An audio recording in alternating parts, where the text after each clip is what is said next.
Hello friends, मैं अमित आपके अपने यूट्यूब चैनल भारतीय क्लासेस में आप सभी का स्वागत करता हूं।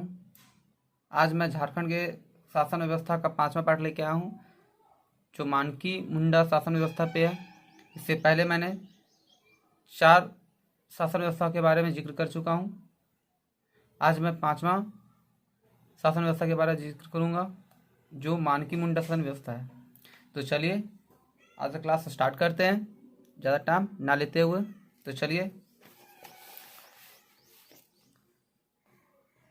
मानकी मुंडा शासन व्यवस्था है, ठीक है। इसमें पहला पॉइंट बोलता है कि मानकी मुंडा शासन व्यवस्था को ही हो जनजाति की शासन व्यवस्था कहते हैं। क्या बोलता है कि जो मानकी मुंडा शासन व्यवस्था है उसको क्या बोलते हैं हम? हो जनजाति की शासन व्यवस्था। इट मीन्स कह सकते हैं कि हो जनजाति की शासन व्यवस्था को हम क्या बोलते हैं? मानकी मुंडा शासन व्यवस्था। या फिर मानकी मुंडा शासन व्यवस्था किस जनजाति की व्यवस्था है? तो हो जनजाति की व्यवस्था है, ठीक है।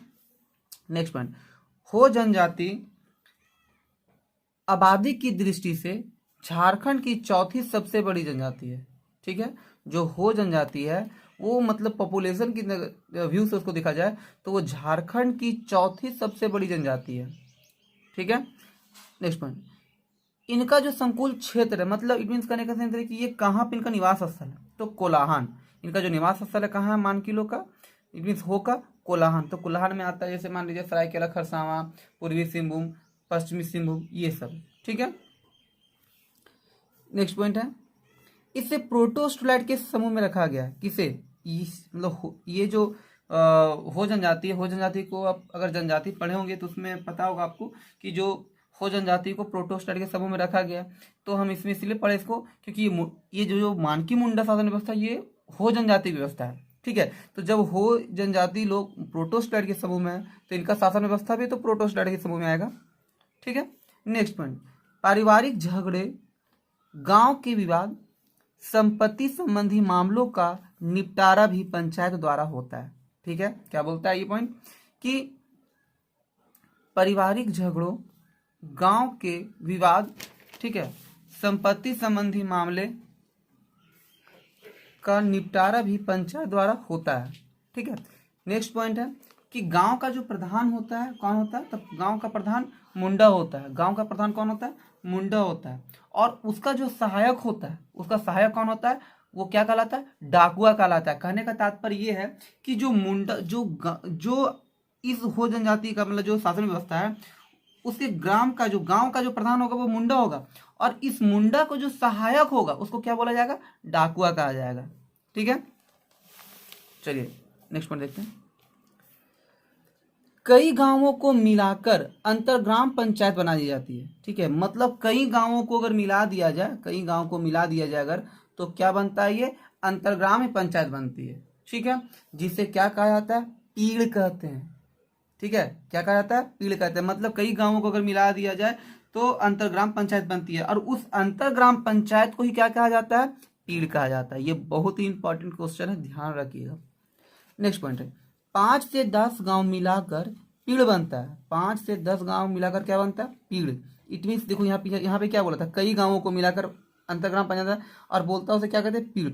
अब बोलता है कि कई मतलब 5 से 10 गांव मिलाकर क्या बनता है? पीड़ बनता है। और उस पीड़ का प्रधान कौन होता है? मानकी, ठीक है।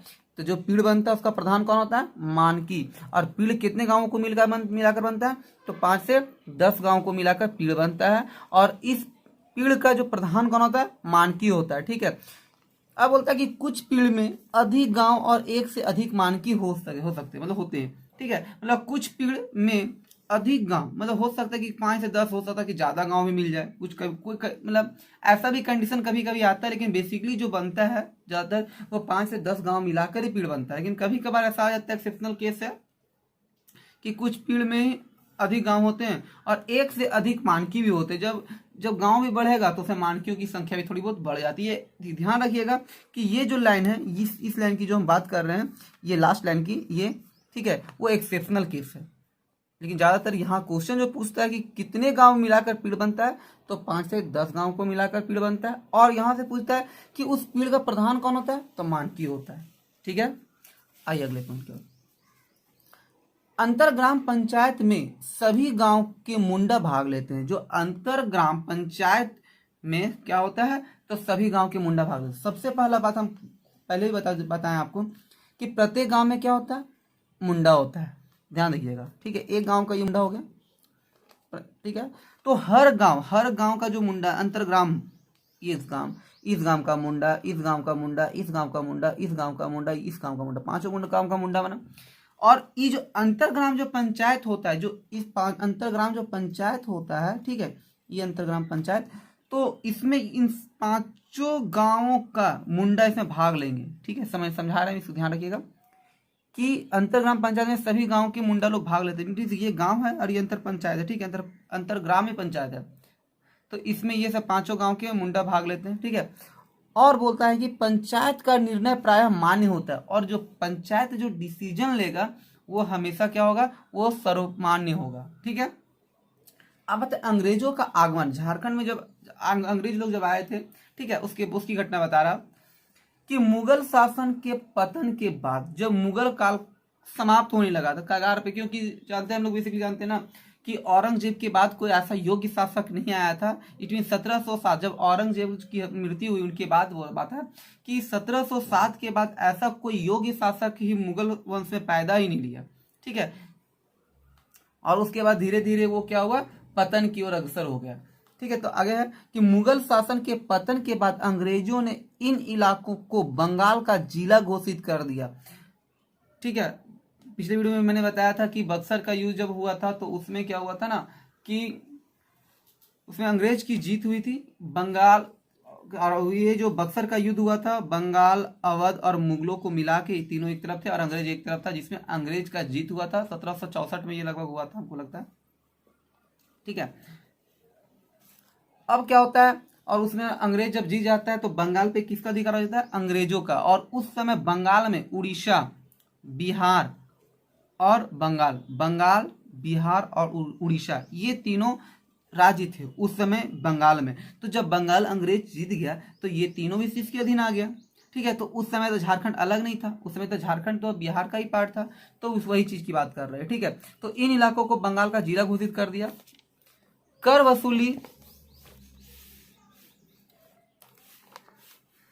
वसूली और अंग्रेजों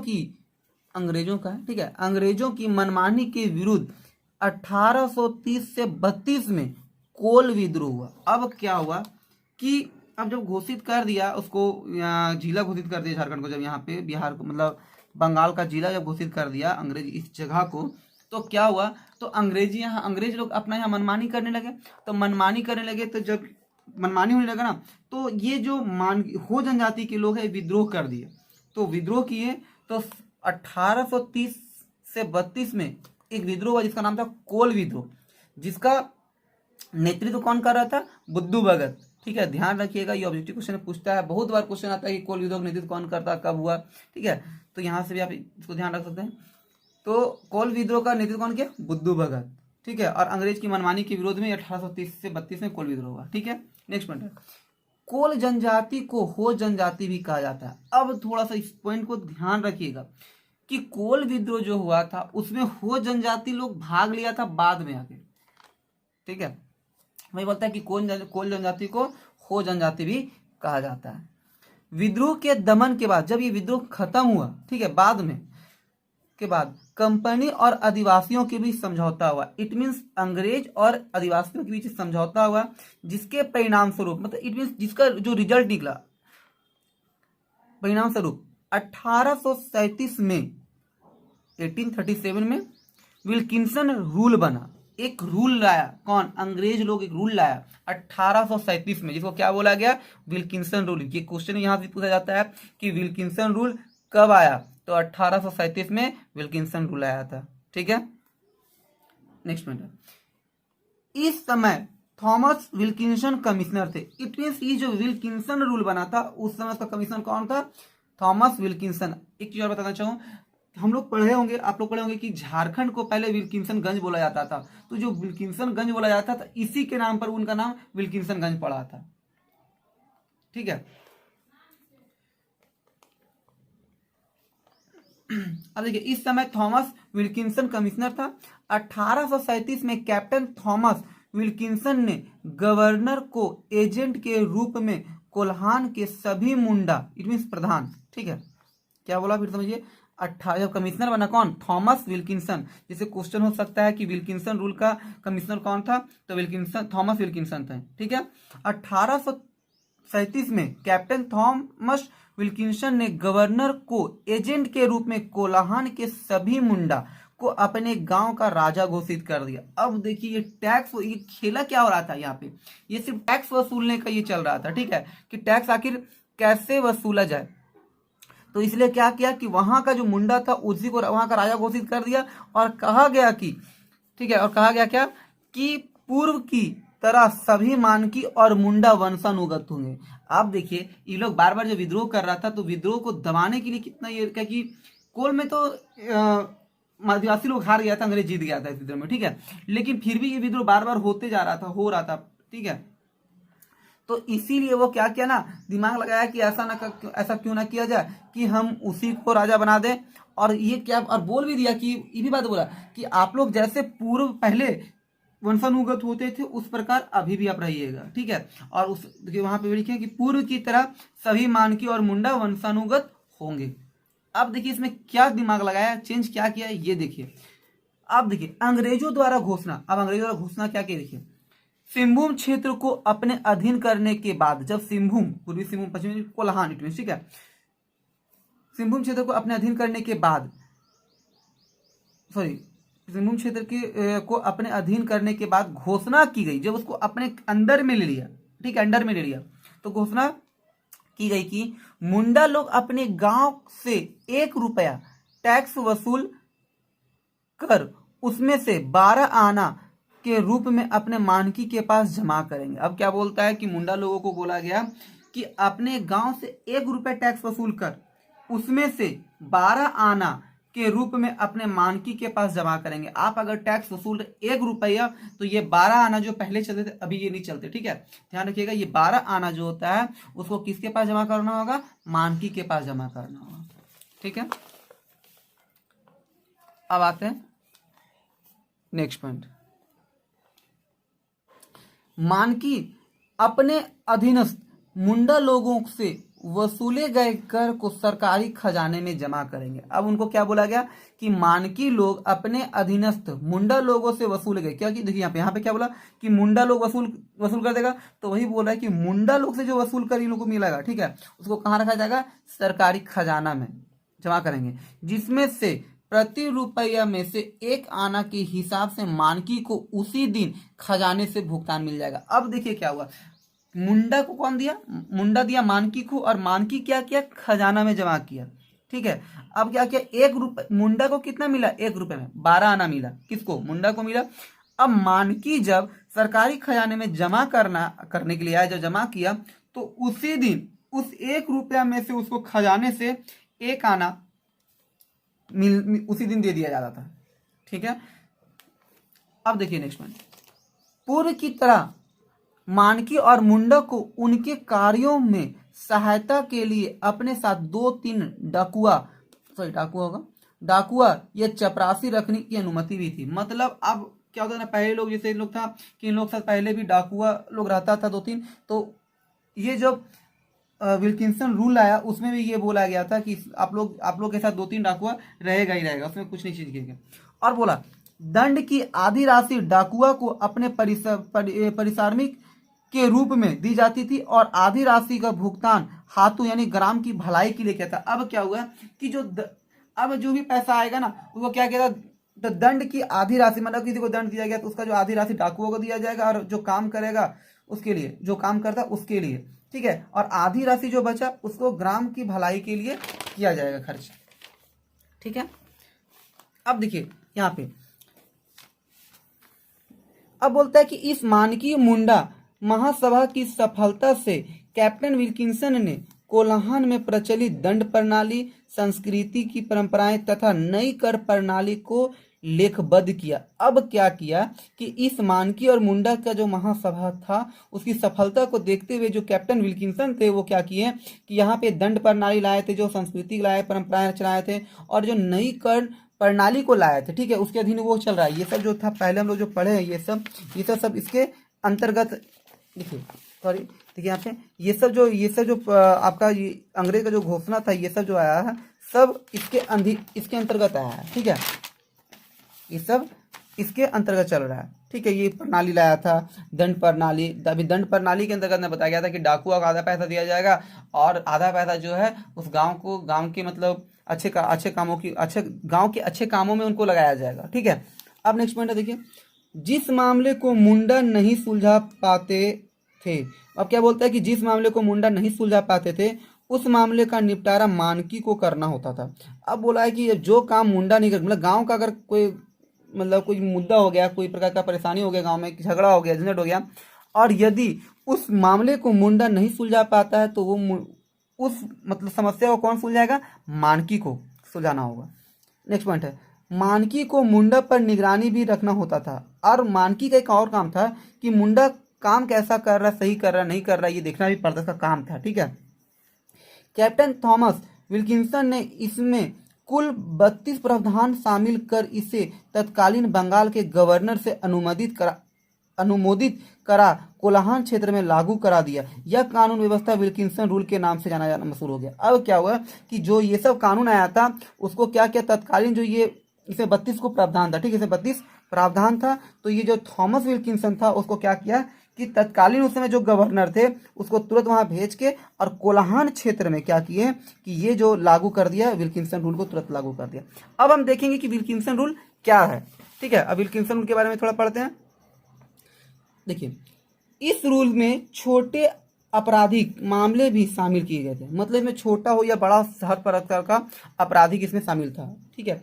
हत्या और डकैती को इससे अलग रखा गया था, मतलब जो हत्या और डकैती होता था वो इसमें शामिल नहीं था। जहां मुंडा को न्याय प्रणाली की समुचित ज्ञान था और आम जनता को मुंडा पर भरपूर विश्वास था, वहां विल्किंसन रूल काफी सफल रहा। अब विल्किंसन रूल सफल कैसे, कहाँ हुआ, ये समझने की बात करते हैं। तो बोलता है कि मुंडा को न्यायिक प्रणाली का समुचित ज्ञान था। तो देखिए, जब वो पंचायत का मुखिया होगा, मुख्य आदमी होगा, मेन आदमी होगा, तो उसको तो न्याय का ज्ञान होगा, न्याय प्रणाली का ज्ञान होगा। अब बोलता है कि आम जनता को मुंडा पर भरपूर विश्वास था, और जहाँ पे मुंडा का भरपूर विश्वास लोग करते थे मुंडा पे, तो वहीं पे विल्किंसन रूल भी काफ़ी सफल हुआ, क्योंकि उसको पैसा वसूलने में सुविधा भी तो हो रहा है। अब अगर उनका मतलब वहाँ के लोगों से व्यवहार अच्छा रहेगा, काम अच्छा कर रहा है, तो मुंडा को टैक्स लाने में कोई दिक्कत होगा। टैक्स लाके किसको देगा? मानकी को। मानकी क्या किया? खजाना में जमा किया। तो इसीलिए ये जो विल्किंसन रूल है वैसे क्षेत्रों में काफ़ी सफल रहा।